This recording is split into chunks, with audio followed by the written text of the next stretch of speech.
আসসালামু আলাইকুম। নতুন একটি ভিডিওতে আপনাদের সবাইকে স্বাগতম। তো আজকে একটি বিশাল সুখবর রয়েছে। তো আরব আমিরাতের ভিসা কিন্তু শীঘ্রই যে শ্রমিক ভিসা রয়েছে সেটা কিন্তু চালু হবে। তাছাড়া আরব আমিরাতের সাথে আরও কিছু দেশের ভিসা চালু হবে একসাথে। তো এটার জন্য একটি প্রসেসিং চলছে এবং এটার পেছনে কাজ করছে ডক্টর মোহাম্মদ ইউনূসের একটি আপনার প্রতিষ্ঠান। এর আপনারা সবাই জানেন যে ডক্টর মোহাম্মদ ইউনূস একটি দেশের জনশক্তি রপ্তানির জন্য একটি প্রতিষ্ঠান অলরেডি অনুমতি নিয়েছেন এবং তাদের মধ্যে একটি ইন্টিগ্রিটির কাজ চলছে।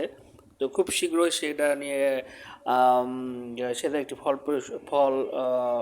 ভালো ফল একটি পাবেন দেশের জনগণ, যারা কোনো ঘুষ, তারপরে এক্সট্রা মানি, তারপর হচ্ছে যে দালালের খপ্পরে না পড়ে কীভাবে খুব দ্রুত সময়ে এবং কম খরচে বিদেশে যেতে পারবেন, বিশেষ করে আরব আমিরাত, কুয়েত, মালয়েশিয়া।